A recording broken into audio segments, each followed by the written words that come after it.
Believe it or not, I owned this Pepsi shirt long before I started memeing about Pepsi.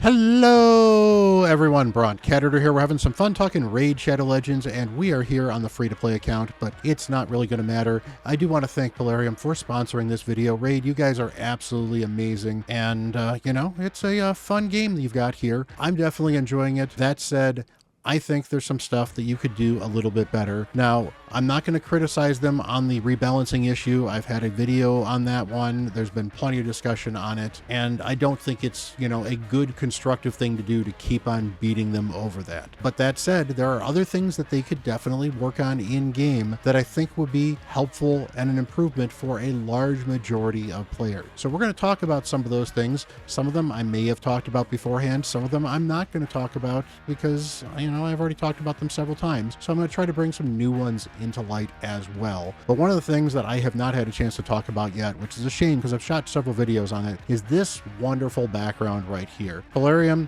I love what you've started doing with some of these backgrounds. These are absolutely amazing. Honestly, I wish we would have more of these things for different events. We had one for the Chaos Awakens event, which was kind of cool. We had the Christmas one, which would be fun, and they've certainly been changing that one up as they go. I like this Halloween one. I think they did this very similarly beforehand, because I kind of remember Harvest Jack hiding in there as well, and Madame Cerie running the market, and there's all kinds of cool stuff in here. But even the Death Knight waving out by the tavern is kind of cool. But this is kind of fun stuff. And Polarium, I really do appreciate you doing some of this fun stuff. And I realize it's not free. It takes some dev time and some art time to get this stuff done. But sometimes these little tweaks like this are kind of nice. Might be actually kind of nice. Maybe if you, tweaked this thing a little bit occasionally, made this a little more seasonal, or maybe even rearranged it a little bit, something like that. So regardless, let's talk about some of the improvements we can make to Raid Shadow Legends. And before I get going, let me know down below some of your most requested upgrades to Raid Shadow Legends. I would love to hear from you, and I'd love to see if you and I agree on these things. So pause this video, hit them down below. While you're at it, hit that like button, hit that subscribe button. I really do appreciate you guys. You guys are absolutely amazing. And let's get into some of the improvements we can get with Raid Shadow Legends. So something I've hashed recently, and I want to rehash it because it's very important. I think they need to fix their news. The news does not update if you don't restart the game. And I know many mobile players regularly restart the game because if you park the game for too long, the game stops and you need to restart it to reconnect to the servers. That makes sense. But many of us PC players just never bother shutting the game down for the most part. It runs in the background. We have RSL helper, or we have other things running in the background, and then it's running on our computer until we get back to our computer to do something else.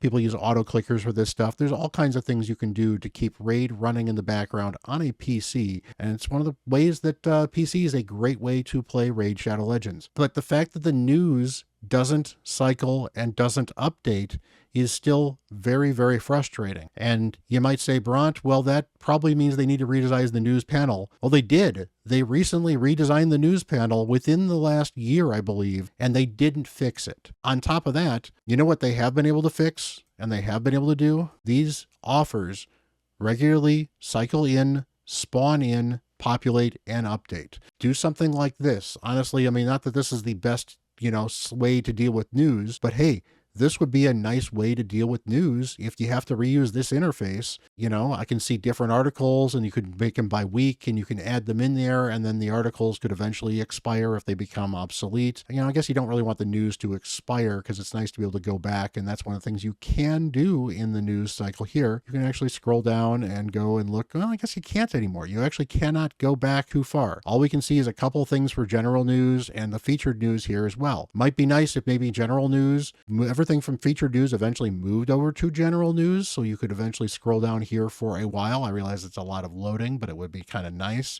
And it would be nice if this updated with whatever was happening currently, so when a news story posted, it would push onto the game and actually populate here so that people got these news updates in a timely manner.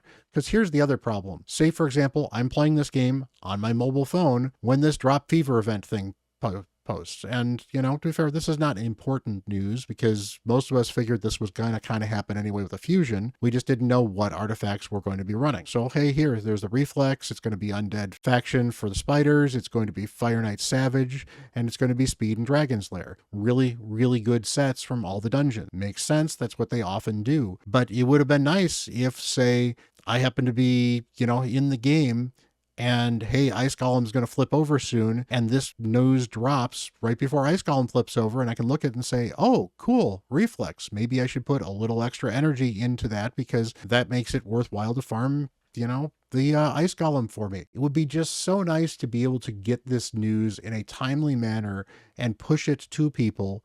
And honestly, I can tell you right now, people are already sick of the store pop-ups. Well, if the store pop-ups were occasionally a latest news pop-up instead because you got a new news article and that popped up, I think people would actually be pretty okay with that if it replaced a store pop-up. I'm going to harp on one of my favorite ones here, and I'm going to talk about gearing. And they've done a great job of updating this. The fact that I can now actually not only select whether or not it has speed or not, but I can change how many upgrades I want for speed. It's kind of nice. Honestly, I think the priority stats may have done this a little bit better than this 1, 2, 3, 4, but it's kind of nice. It's always kind of interesting to see, do I have any triple speeds? Looks like I do. Do I have any quad speeds? No, I don't. Even if I'm equipped, okay, I've got one quad speed piece right here. It's on my Arbiter already. Makes sense. But it would be really nice if down below here, there was a 0 upgrades or a, none is not, I don't care if it has it or not. It would be nice if this, don't care and then a none where there actually isn't speed on a piece. It would be nice to be able to sort substats and look for pieces that are not, running speed. It would be great. So I could actually take a look at some of this gear. I mean, I'm looking at equipped gear right now, but I could actually see, hey, look, I've got a couple of speed pieces that don't have speed substats at all. Well, as long as they're not boots, I may probably sell them. It's nice to see that sort of thing.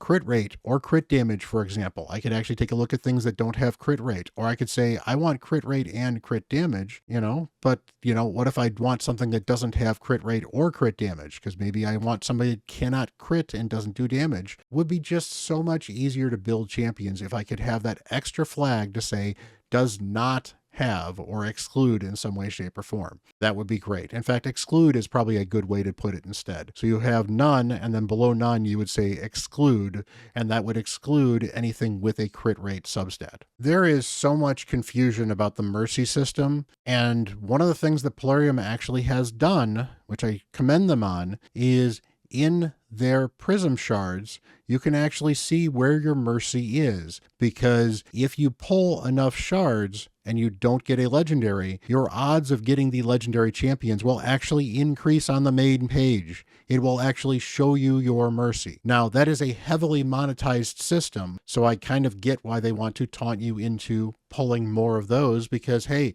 now that I've got a 10% chance to pull a headline champion because of the bad rarity or bad mercy that I've gotten for this stuff, yeah, I might want to buy one more of them for that extra 10, or maybe I'll buy 5 more or 10 more or 20 more or whatever Plarium wants me to buy. That's the thing. You entice people to actually spend and pull when they actually know how close they are to mercy on some of these things.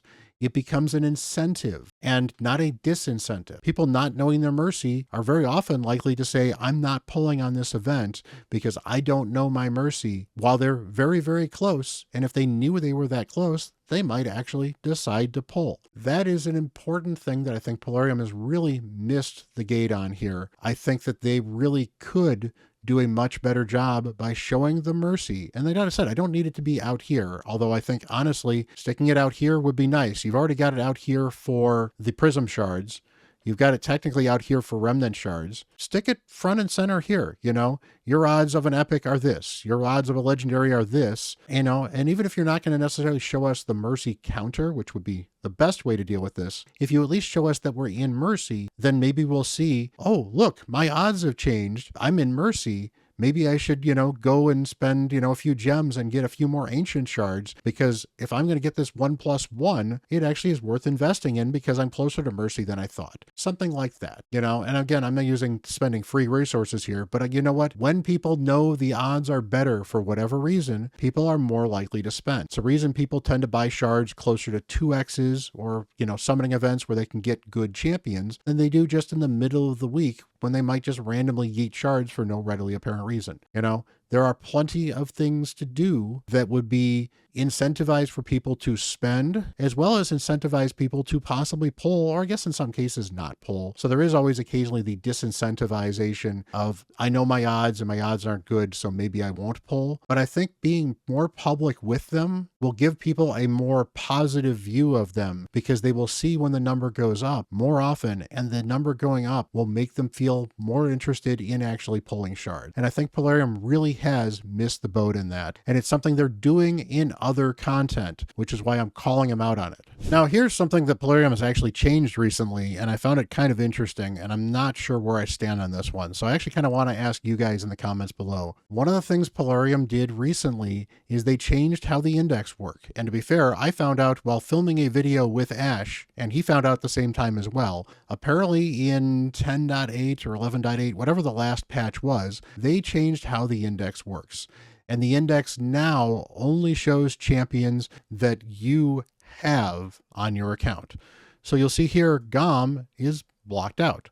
I don't have one. Now, part of me thinks the reason they did it this way is because what now happens is if you pull somebody that you didn't have before, even if they were not new to the account, they now show that red dot, giving you a little more satisfaction of, hey, at least I got something new. And that means that the rares are going to populate more often.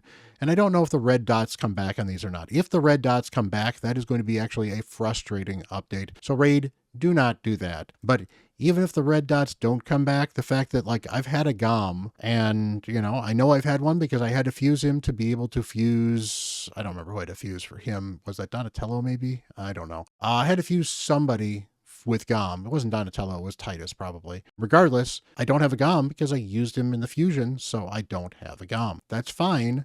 But I've had him before, so he won't be new even if I pull a new one, because I've had one before. I think that, honestly, I prefer it the old way. Maybe that's just because I'm so used to how the old way worked. But I think it's going to be more frustrating when suddenly this lights up like a Christmas tree with a bunch of red lights because, hey, I pulled another blood painter. I'm not excited about pulling a blood painter on this account. I'm sorry. So we're here in the relics because this is actually kind of an important one as well. And this is one I've heard other content creators talk about it. And honestly, I really agree. They need to do something about the management of relics because honestly, it is just not super great. I mean, the filters are okay. I mean, it's kind of nice to be able to filter and say, hey, which ones give me accuracy? And I can see that as well. It'd be nice to be able to filter whether or not it's the first, second, or third stat. We currently can't do that. That's definitely frustrating.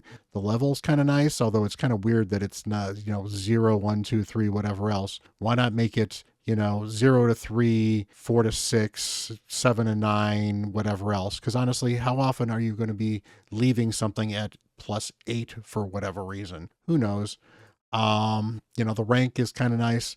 They've done some things. It's okay. You can even hide groups. That's actually kind of nice. But it would be really, really nice to, for example, be able to see which gems are where. And I cannot see my equipped gems under any circumstances whatsoever. So maybe it says, oh, I don't have any triangle gems for this talent that I want to put on somebody. Not a big deal, but it would be nice, because it would be nice to be able to see, oh, I've got this gem that really belongs on this relic, but I don't know what champion it's on. And I have to go through my other champions to find that one, and then that one over there, and then that one over there. And, oh, there's the gem I'm looking for. That would have been very helpful to have gotten on my Emberus, for example. Just thinking of ways that I might want to use these gems. The fact that I cannot see which gems are equipped, I have to go through each and every relic in order to find it. There's no easy way to unequip or move them as well, is very, very frustrating. And honestly, I find it very frustrating to figure out what I want to do. Because for example, I clicked on the gems down here and the gem window pulls up. So now I click on this gem, but now it's not ready to let me equip this. I have to go click on this again to then socket that gem. Why Why did you think I clicked on this in the first place, Polarium? Really? Do you think I clicked on this because I just randomly wanted to click on this? No, I clicked on this because I wanted to put a gem in there. So why not make this the default part right now? And finally, here's one of the things that I honestly don't think Polarium will do, because I think they've actually said they're never going to, but especially once they introduce the new faction, the last faction, well, it's not the last faction because they've said that they're going to probably have some more factions forever and ever and ever.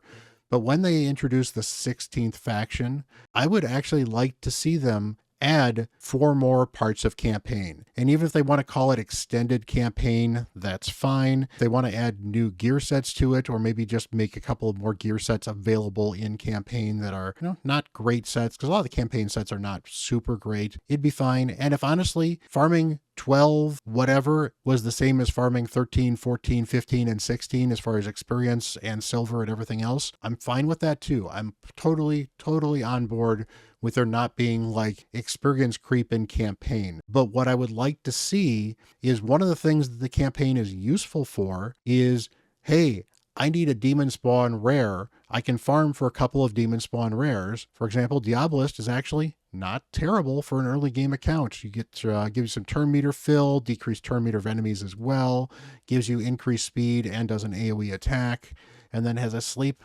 not a big sleep, but a sleep. Well, that can be very, very useful early on for somebody struggling with getting some speed or looking for some AoE. Now, with modern raid, where you're getting a bunch of extra bonus champions, you're not going to see a lot of Diabolist use anymore, but she's not a terrible rare champion to have. And honestly, I used one for quite a while in Demon Spawn faction because she's still decent. There's the puppy, not quite so good.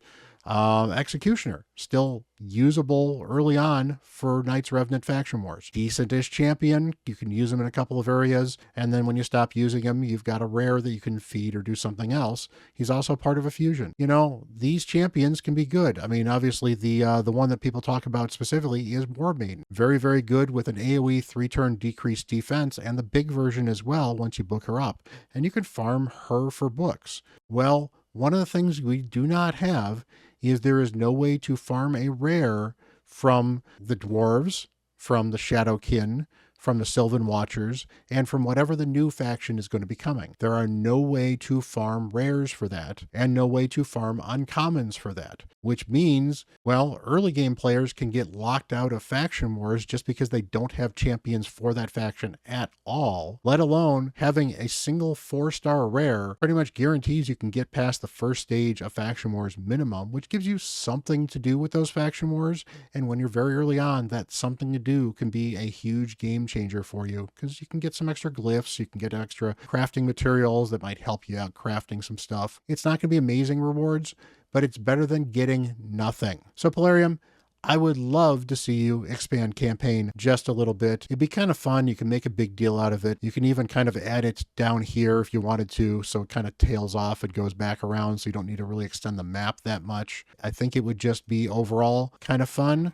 You could add some extra rewards beyond the 256 or the 252 if you wanted to, or maybe, just maybe, stars there wouldn't count very much, or they would count on a separate track. So once you got these things done, you would then do a second track to do the other end part of campaign. I'm not looking for you to make a Ultra Nightmare campaign. I just think it would be nice to have 4 more sections here for the 4 other new factions to make them feel a little less left out of campaign. So there we go, guys. Some stuff I would like to see Raid Shadow Legends implement. Some stuff I think that they can do better. Some of it is, me calling Polarium out. Some of it is just ideas. I'm brainstorming.